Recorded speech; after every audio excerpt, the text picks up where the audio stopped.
দর্শক সবাইকে রূপালী বাংলাদেশ ডিজিটালে স্বাগতম জানাচ্ছি। এই মুহূর্তে রূপালী বাংলাদেশ ডিজিটাল আপনাদেরকে সংযুক্ত করছে দুবাই ইন্টারন্যাশনাল ক্রিকেট স্টেডিয়াম থেকে, যেখানে এখন বর্তমানে ভারত বাংলাদেশের হাই ভোল্টেজ ম্যাচ চলমান রয়েছে। প্রথম ইনিংস শেষে 229 রানের সহজ লক্ষ্য ছুড়ে দিয়ে মাঠ ছেড়েছে টিম টাইগার।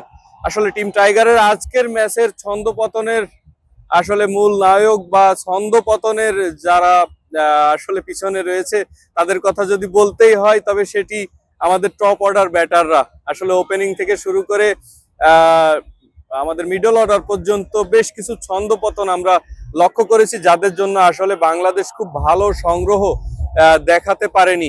তবে দলের গুরুত্বপূর্ণ একজন ওপেনার তাওহিদ হৃদয় এবং জাকের আলী অনিক কিন্তু আশানুরূপ স্কোর বাংলাদেশকে এনে দিয়েছে, এবং যাদের রানে ভর করেই কিন্তু বাংলাদেশ এখন এই পর্যায়ে এসে পৌঁছিয়েছে। যেখানে ভারত বাংলাদেশকে খুব সহজ প্রতিপক্ষ হিসেবে দেখে থাকে, সেখানে তাওহিদ হৃদয়ের মতো তরুণ ব্যাটার এবং জাকের আলী অনিকের মতো ব্যাটার তারা যে এই দারুণ লক্ষ্য এনে দেবে, এটিও আসলে অপ্রত্যাশিত ছিল একেবারেই। যেখানে বাংলাদেশের ভক্ত অনুসারীদের মন ভেঙে আসছিল যে আসলে আমাদের ম্যাচের অবস্থা কোথায় যেতে পারে।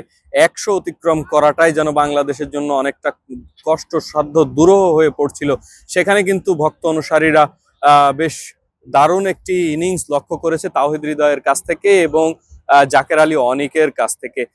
তাওহিদ হৃদয় শেষ পর্যন্ত ইনজুরির ফাঁদে পড়েছেন। তিনি মাসল ইনজুরির কারণে বেশ কয়েকবার তিনি পিচের ওপরে গড়াগড়ি খেয়েছেন, সেটিও আপনারা অনেকেই দেখেছেন। ভক্ত অনুরাগী যারা ক্রিকেট সমর্থক রয়েছে, বাংলাদেশের ভক্তরা রয়েছে, তারাও বেশ আশাহত হয়েছে তাওহিদ হৃদয়কে এই অবস্থায় দেখে। যেহেতু ভক্ত সমর্থকদের কথা বলছিলাম, এবার আসলে যারা স্টেডিয়ামে এসেছে তাদের কথায় আসা যাক।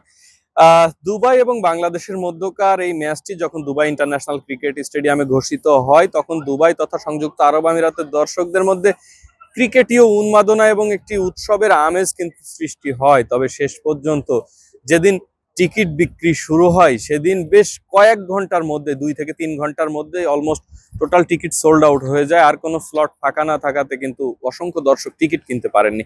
পরবর্তীতে উচ্চ মূল্যে বিভিন্নভাবে বা তৃতীয় কোনো মাধ্যম থেকে তারা টিকিট সংগ্রহ করেছেন, তবে মাঠে এসেছেন। 25,000 ধারণ ক্ষমতার এই দুবাই ইন্টারন্যাশনাল ক্রিকেট স্টেডিয়ামটি আজকে কানায় কানায় পরিপূর্ণ হয়ে রয়েছে। যারা এই মুহূর্তে টিভির স্ক্রিনে বসে বাংলাদেশে খেলা দেখছেন, তারা নিশ্চয়ই এটি অবলোকন করছেন যে এই স্টেডিয়ামটি কানায় কানায় পরিপূর্ণ হয়ে রয়েছে, যেখানে ভারত এবং বাংলাদেশের মধ্যকার ম্যাচ তারা উপভোগ করছেন।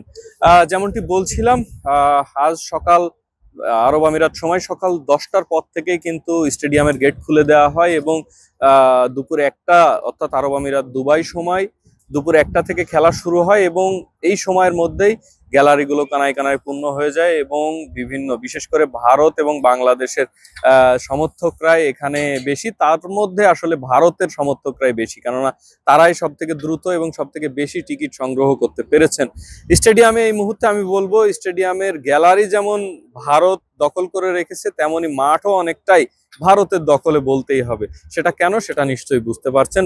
বাংলাদেশের এই সহজ লক্ষ্য আর ভারতের সমর্থকরাই এখন স্টেডিয়ামের মূল দখলে রয়েছে। শেষ পর্যন্ত আসলে মাঠের খেলায় আসলে দেখতে হবে যে বাংলাদেশ শেষ পর্যন্ত তাদের ফলাফল কোথায় নিয়ে গিয়ে গড়ায়। যেহেতু বোলিং লাইনে বাংলাদেশ বেশ নিজেদেরকে সক্ষম হিসেবে সব সময় সব জায়গায় নিজেদেরকে উপস্থাপন করে থাকে, সেই বোলিং লাইন আপটাই আমরা এবার দেখবো, বোলিং অ্যাটাকটাই আমরা এবার মাঠের খেলায় দেখবো। বাকি ইনিংস আমাদের সঙ্গে থাকার জন্য, রূপালী বাংলাদেশের সঙ্গে থাকার জন্য আপনাদেরকে আবারও অভিনন্দন এবং স্বাগতম।